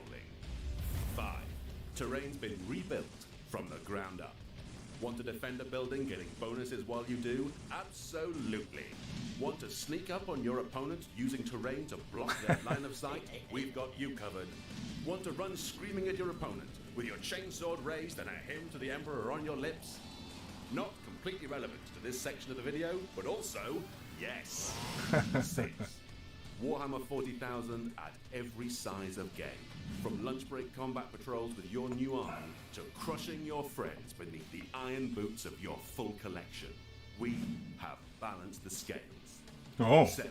it's a bold claim. Power at your fingertips. Strategic reserves have changed, allowing you to strike your enemies from all angles. Think you're the cleverest general among your friends? Time to prove it, sunshine. Hit 'em where it hurts. Jeez, Big sunshine. guns never tire, and firepower feels great. Explosive weapons deal maximum hits to hordes as they swarm across the battlefield. So bring your favorite guns to the party and get the job done. It's time to have a blast. 9. Is that like Destroyer, I guess? Aircraft take flight. Soar across the battlefield, ignore intervening models, and return for another attack run. It's Oh, they're time bringing for that back. aircraft to Okay. feel aircrafty. Pew-pew noise is optional, but highly recommended. New Warhammer 40,000 Bring back all my coming flyers. soon. You guys will be sick of the flyers. Everybody will be like, oh, Chris, you're bringing fucking flyers again? Hello, everybody, and welcome back. I'm still Adam Troke. I'm still joined. I'm covering by up Eddie. And we welcome back to the Warhammer 40,000 preview once Here, again. I'll go in the center. There we go. Mega boss of the Warhammer. There we go. It's all about me. And the High Lord of Looks like the frickin' Brady Bunch. Welcome back to the chat, guys. Thanks for having us back. Hey. We just saw a video that ran through the 9 great things. Eddie, can you take us through those and talk, maybe quiz the guys on what they need to know? Absolutely. So the first of those points that we saw is that this is the game that you love, but better, with concise and clearer core rules. So guys, tell us a little bit about what that means. Okay, wonderful talk. So we went back and looked at all the places that the core rules were causing confusion, and just took the opportunity to just really go through them and make sure that they were as crisp, as concise, as clean as they possibly could be, so we can remove any of that interpretation or anything out of them, and just smooth the whole process out of playing a game of Warhammer 40,000. And I think the guys have done a terrific job. Everything from the way it's written to the way it's presented in the rule book is all designed to make it as easy as possible to engage with the rules. Yeah, so as Pete was saying, one of the things, there's more examples there. So not only is the wording clearer, but actually the intent is clearer as well in different ways that we get that across, and the way that we've kind of presented it. And it's worth building on top of a point that we had earlier. It's the game you love, but better. So all your current books still all work. So we've written this with the Psychic Awakening and the Codexes in mind. So you'll still be able to play on day one with your existing book collection. That's good to know. But you'll have an even better experience than you have done in the past. Great stuff. So the second point there was about Crusade, which I think we touched on a couple of times. So it's a brand new way to play narrative play and to link your games together. So Eddie and Adam are different spots. Now everybody's confused. Oh no. Sure. Again, one of us. So I'll always go first. Let's. Good plan, Pete. Good plan. Let's go with that. That's funny. So right from the off, one of the things we really wanted to make better with this edition was narrative. Old man, Kris is the CEO in the middle. Crusade is going to be a really exciting addition to that, where you start your Crusade force at a kind of a small requisition point level, and then every game that you play will matter to your models. They'll Jeffers, get better. book library, 5 books to play your army. Stories to tell. Yeah, that was back in the other editions. 8th edition was every faction as we roll through. It's been my favorite edition, 8th edition. Interacting with Crusade, and I'm glad to hear that not much is changing for 9th. Whether it's just they're collecting refining things. Or I like that. Armies or narrative or joining you on their Crusade, your Crusade Catfish. can kind of You're all fired. with theirs and you're fired. And carry on. And basically every game you play, every model you collect, every model you paint will be part. No Eldar. Yeah, that's right. No, is there Eldar? Do I hear anybody saying Eldar? It's super exciting. I can't wait to talk about it. Do I hear anybody? No. It's going to be. Are you talking about Eldar? You talking about Eldar? Anything to add? Yeah, it's probably one of the things that we have as my. No Eldar? You're all fired. We try to make sure that this is the most kind of match play. Oh, they fixed Eddie and Adam. Edition, but then we also really wanted to delve into that narrative play. I think a lot of us come from that kind of background and way of playing. Right? No Eldar? We Fired. want our armies to be personal to us, and we want our characters to become. I haven't been listening to these guys at all. I know it's pretty rude, right? And it's given us some really interesting rule space to play with. We as Pete alluded to, come on, Stu. Yeah. Factions will build on the Crusade content in the core offer, and we'll do stuff bespoke for each faction. My favourite example is, if your Space Marine character gets too badly wounded over time, you can upgrade him to a Dreadnought because it's time, for him to be interred in a sarcophagus. All those kind of things that you'd read about in the background of 40k, you'll be able to do with your miniature collection. It's a really, really exciting kind of new way of approaching that type of gaming. Great stuff. That's cool. So the next point was about command points and generating command points, and generally the split of how many command points there are across the game has changed quite a lot. Any kind of how does that work? So one of the things that we really wanted to, that we kind of learned from 8th edition. I need somebody above me. Command points are great. Stratagems are brilliant fun. One of the funnest parts of playing 40k, but the way that you generated. Catfish. I think this makes it better. Just watching them makes me want to bash my head against the wall. Away from what you wanted to do. I don't know if it's that bad, but unnecessarily punishing Because I mean, it's kind of interesting. These are the guys that have worked on this project, right? And so we've kind of flipped that around a little bit. So that's good. This is all good. I like this kind of stuff. Collecting from one codex will generate you some command points, and then you'll unlock more codexes by using command points rather than the other way around. So it's kind of flipped on its head, and keep everybody nice and on a level playing field, whether you're playing with one book. Or you're dabbling with lots of different factions. I think a common thing a lot of people seen, especially in like more competitive armies, was that 3 units of troops at minimum cost, and then 2 characters. The good old almost 32. Almost like a given.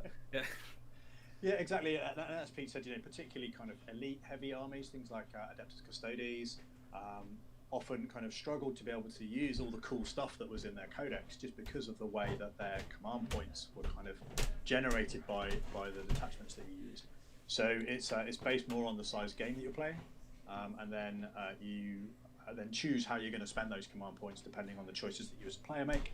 So you can that's spend interesting. Some of them to take other detachments. You can spend some on stratagems, but you're in control. Of the command points should be scalable. It kind of was before, but not really. Because a lot of other armies could really kind of take advantage of it. Armies, that people like to field. Great. I'm just conscious of time. We're going to crack on. So there was a note there about tanks. So firing from combat and not getting bogged down by lesser enemies. What does that mean in practice? Pretty much what you've said there. Surely the thing we've heard a lot is people getting very frustrated when a grot tags their tank. You can't do that anymore in quite the same way. That kind of affects my strategy with my Seer Council. Because I'm used to tying up like I think, Imperial Guard and like tying up all the Leman Russes with just a few Seer Council. We've heard some terrain rules sound like they're going to change in a fundamental way. Any kind of hints at what that might bring to the game? Yeah, Lord Krabby, new tank rule. It's interesting. One of the drives of 8th edition was to try and sort of streamline everything down. One of the places where we think we overstepped that a little bit, became almost too streamlined, was the terrain rules. And we got a lot of feedback about that, and we've spent a lot of time working with Kilo, what's happening? Developers, but also working outside with people who are playing the game a lot to help make terrain have a bigger impact on the game, so that it matters more. So there's a better system for the way that your terrain will interact with line of sight, with cover, with things like that, that will really help it have a much bigger impact. Great. It sounds like that's good news for people who spent lots of time making beautiful battlefields as well, that it now feels like it's part of the battle. I agree, Eddie. It ties into what you said earlier, Eddie, when you asked about, is it a good time to have close combat stuff? Oh, Stu. The more impact terrain has on the battlefield, the easier it is for your guys to get across the board. I agree, Stu. And so this one does really kind of help combat troops out quite a bit. Cool. My orcs will thank you, I'm quite sure. So one of the things that was pointed out in there was this being a very accessible game with different sizes of battlefield. So do you want to talk a bit about that? Wait, tank ruling directly nerfs Eldar? Fire. No, I like the rule. I like the rule. There to be really fun to play smaller. Fire Drake. This is the worst episode of the your kind of standard of the Ratty game, and so we kind of picked out some various sizes of game. Sorry, Pete was talking. Go on, Pete. And then focus on really making each one of them really good. So you can comfortably play a game in an hour on your coffee table rather than it always having to be 4 hours. Pete knows what's going on here. In your garage or in your dining room. He's lived and breathed Warhammer 40,000 for years. You could tell. Pete knows his thing. Sure, it's not just a stripped down version or a sanitized simpler version. Fire Drake. This is the worst episode of Brady Bunch. But in an hour, and then in a couple of hours, and then in an afternoon, and then in a whole day. And you can. No, this Pete. I'm not familiar with who this Pete guy is, but I like what he's selling. So the next point was on strategic reserves. So this sounds like a change to the way that maybe reinforcements will arrive. What does that look like? Well, Stu, why don't you jump in on one? I keep talking all the time. Yeah, Stu, why don't you jump in there, Stu? Come on in. One is, turn your volume up, Stu. To protect some of your stuff until your opponents had a chance to shoot. So you'll be able to deploy units in strategic reserve that you haven't been able to in the past. It's a good thing that they don't involve me in any of these things. or anybody for that matter involve me in these kinds of things. So as the game goes on, you'll be able to bring we'd never get any work done. Of the ball, behind enemy lines. and it really helps it feel more like a kind of modern combat engagement. I gotta disappear for a sec here.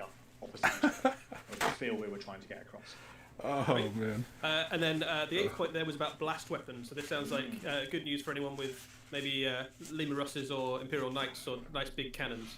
Yeah, and less good news for orcs, I'm afraid, Eddie. Oh, I guess there had to be some bad news in amongst it. Yeah, so the idea is that blast is a new type of weapon. It's the things you'd expect to blow up lots of stuff, and they get a benefit when shooting against big units of infantry. So battle cannons, frag missile launchers, those kind of things. Preach, Stu, preach. Those kind of things now do the job that they're supposed to do, which is shoot lots of infantry. And I suppose it helps differentiate them from some of the just like high number of shocked weapons that otherwise just were previously just better. Yeah. Yeah. Great. So the last point there was a slight change to the way that flyer rules are going to work. Kilo, why is there a big monkey in the middle? Go on, Steve. Okay, so already giggling. A couple of things about that. So planes in 40k in the past have sometimes led to some slightly odd scenarios because of the way the game works. You can't move through their bases, and you end up in weird places where you're like, I can't move my men because there's an aeroplane in the sky, which is just kind of weird. So we've kind of reworked the way the planes work so that they interact with infantry a lot more satisfyingly, and they also can fly off the board and come back later on like strafing runs. So no longer do they die if they run out of tabletop. That's cool. Yeah, it just felt a little bit strange that your plane would kind of crash into an invisible force field at the edge of the board.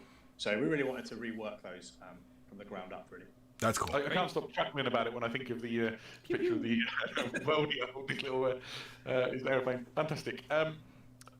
We've talked about these 9 things, and they sound like really interesting sort of steps forward and sort of evolutionary moves. Yeah, Jeffers, Vindicator's coming back. Yeah, sounds like it. We talked a little bit a minute ago with Mike Brandt, who you both know, about how we Whirlwinds playtesting, and then we hinted a little at the Warhammer 40,000 app, and I wondered from your point of view what there was maybe you could say about the Warhammer 40,000 app and what that means for like fans, collectors, hobbyists. Well, I think it's going to. I mean, the new app is amazing. So it will certainly change the way people interact with their codex and interact with their game when they're playing it. I obviously don't want to steal all their thunder by telling you all exactly what it does. It's really good though, but one of the things that will really help with is building army lists easier. Yeah, I'm looking forward to that, army list. Access all that content through Sorry, the app. go on, Pete. Quickly build a new army list and try some stuff out. And it will track all sorts of things during the game too. So that's the biggest thing I'm looking forward to, is just being able to, much like the Azir app already does for Age of Sigmar, but just for 40k, it'll be great. That sounds fun. Thanks, Pete. That ability to organise my collection really nicely and then select those units and build a killer army for every game is the thing I'm most hyped about. I've got a lot of Dark Angels that need organising. Cool. Where are we at, Eddie? Eddie, where are we at? I think one last thing that's maybe worth saying just now is we're already seeing loads and loads of questions popping up in the chat, more than we could possibly answer today. So one of the things that we are going to do, just so you guys are aware out there in the chat, is we will be having a kind of a longer Q&A session with some guys from the studio, possibly these 2 guys we're joined with right now, this Tuesday coming up at 7 o'clock. So if you have any questions that you'd like to ask, we'll be posting up a tweet on the Warhammer Community Twitter page, and you can respond with your questions to that, and then we'll pick the best of them and put them to a longer Q&A session so we can dive into some of the detail of the new edition. Yeah, if you want to get involved in that. Jeffers, the army list idea update with all the facts and erratas, etc. Yeah, that'd be cool. Something that was a living app that could be refreshed. That'd be cool. About the new edition of Warhammer 40,000 and the mysterious things that Pete has written on the board behind him. Yeah, what do you got written there, Pete? I hope you do well on your to-do list for the day. Come on, Pete, what do you got there? No, Pete this way. Pete's this way. Sorry. Well, Pete's over here. Confirming. Well, I that's would Stu. like to confirm. That's Stu. That's Pete. Despite everyone picking on that's Adam. That's Eddie. That's Adam. The Dark Angels are the best. Yes, come Number on. Number one. First Legion, best Legion. Right. First Legion, prototype Legion. Oh man, they're smack talking now. I don't know. Right. Things are getting tense. This is what happens when you get a bunch of boys in the same room. I'm looking at my Let's calm down, boys. Let's calm down. What we're going to do is we are going to show the awesome Warhammer 40,000 brand trailer again one more time, and then we're going to come back for a roundup and a little bit more excitement. Thank you, and Pete, for joining us. It's been lovely having you give us a little bit more insight into the rules, and we can't wait to see you again for a deep dive on Tuesday evening. Ooh, a deep dive. See you all on Tuesday. Cheers, everybody. Enjoy the video. We'll be right back. Enjoy the video. Oh. In the darkness between the stars. I thought they were saying in the darkness. The weak and the faithless find no deliverance. Let's turn this up. Let's frickin' crank this, kids. Yeah, this is kick ass. You know, I'm getting rid of myself in the. Actually, no, I left my. Nah, screw it. I'll leave myself. Oh, that guy just got melted. Oh, she's scared. We are raised to believe that the God Emperor watches over us all. She's got to make sure she stands on that pile of skulls, right? And so we are charged to cleanse the mutant, the heretic, the alien. We must not falter. We are his sword. We are his wrath.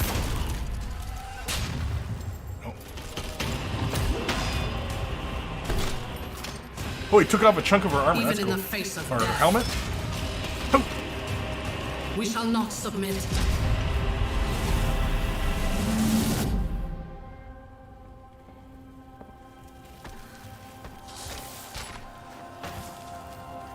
Suffering is our prayer. Faith is our armor.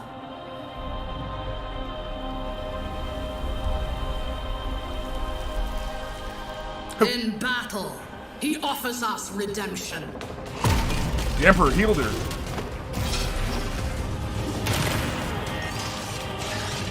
And for those Yeah, that who dude's prove huge. worthy, the Emperor sends forth his angels. Now, isn't she wielding a power sword? How was the power sword not hurting the Necron, yet his chainsword hurt him? Because it's got a higher penetration roll. Oh man, they're screwed. Our Imperium is besieged. Across 1,000 worlds, we fight for our survival. Those that would tear humanity down are legion. Our forces are few. Our enemies many. I wonder if that means like the Scarabs are going to get that kind of rule back too. Because they used to have that rule where they clamp onto stuff and weaken it. There is no mercy. That guy's cool. In our darkest hour, a spiteful universe awakens forgotten All I evils see to are the wreak action us. figures, the Bandai action figures. That's all I see is them running around and smacking stuff.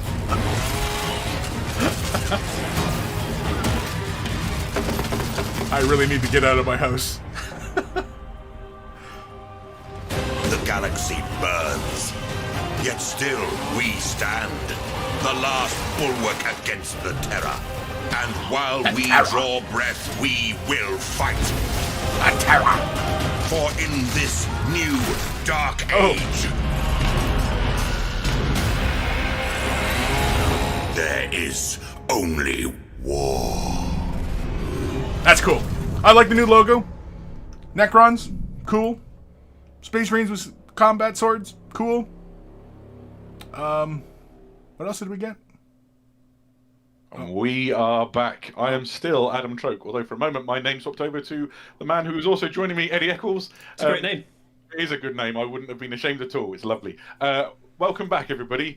We have been through an amazing preview. We have seen so much stuff. There's one more exciting thing we want to talk about right now, and that is that the Warhammer 40,000 website has just launched. If you go over to warhammer40000.com, everybody's going to have their own crash the site now. 40,000 online. Maybe stick with us for now. It'll be there when we're done as well.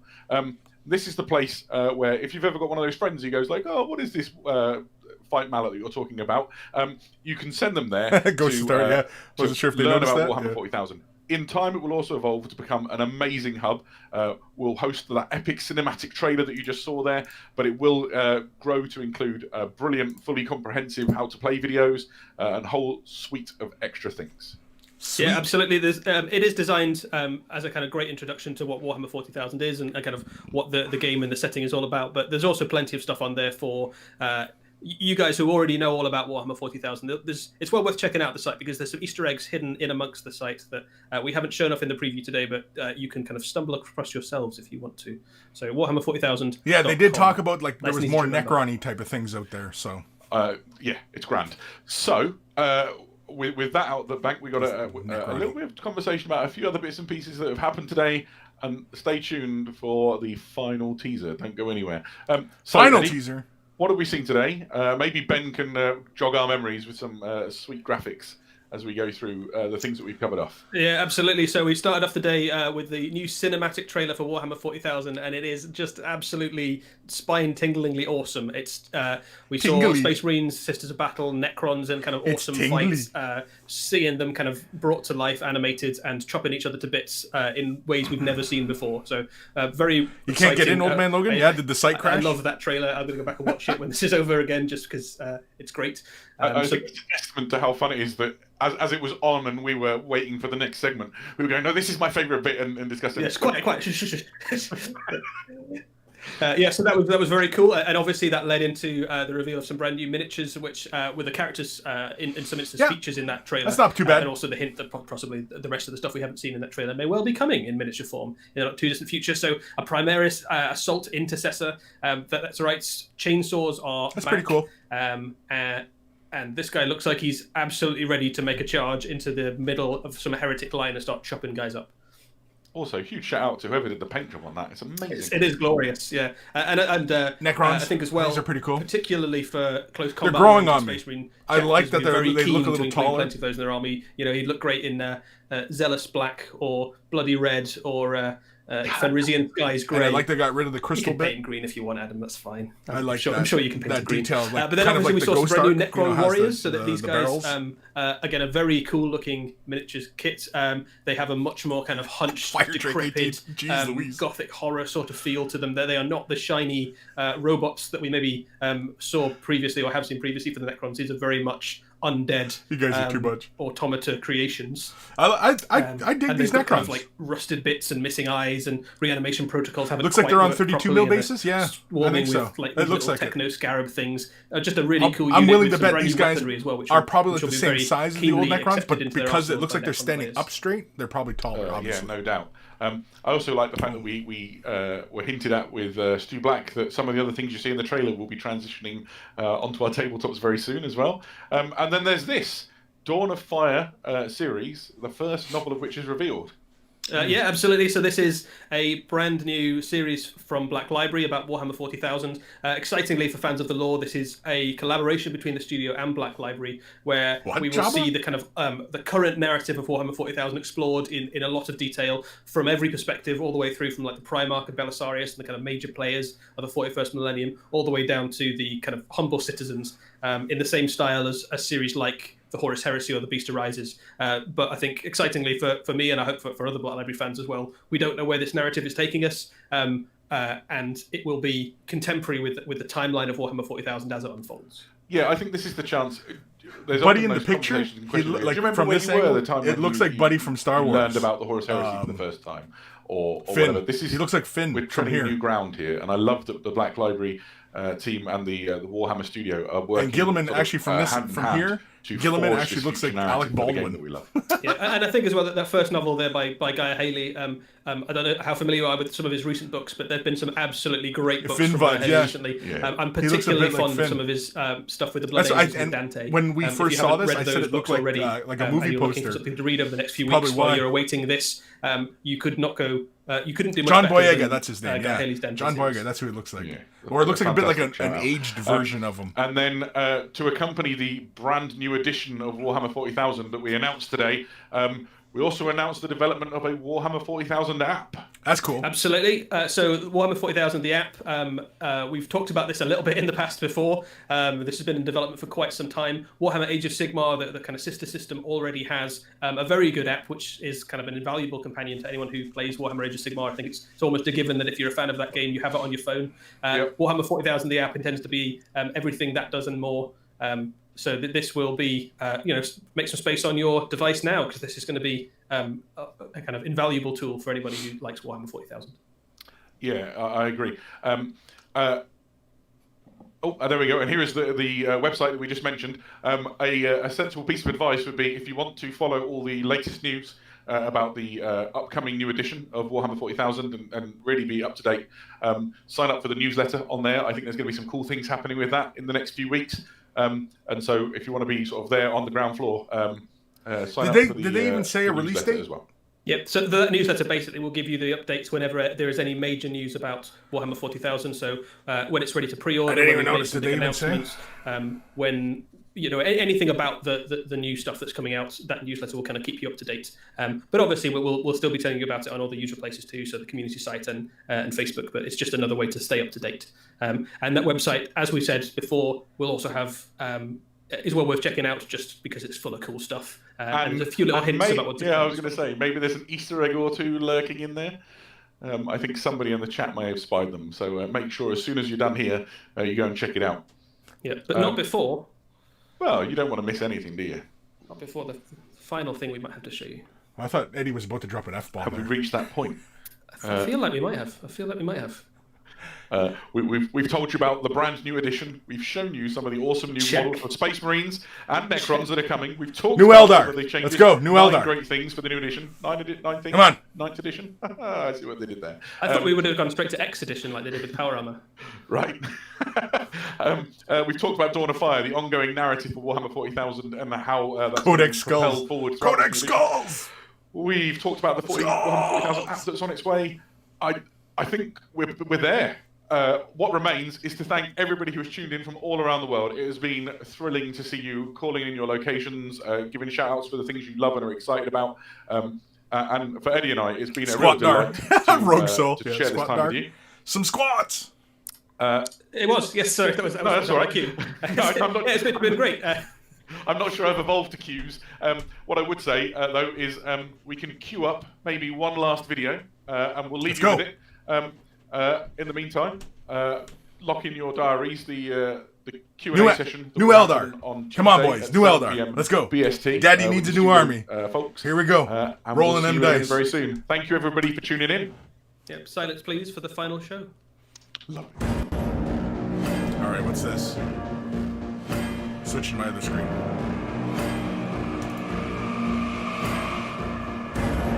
What the heck is this?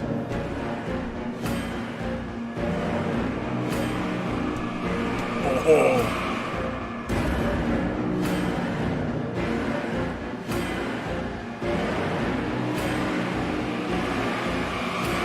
That's cool.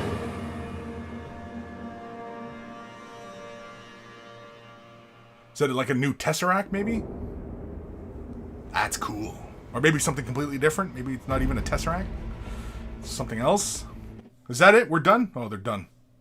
Well, kids. Thanks for tuning in. We're all done here. I'm going to turn this chat off here because you guys are being rude. Oh, the Silent King. Right, the Silent King. It's a Satan, and he's all captured, and and they're pulling a Satan apart. That's what it is. It's a Satan. Good call. You called it right there. Who said that? Ghost Starman? No. Catfish, you said it. Sorry. Oh, Lord Krabby said it too.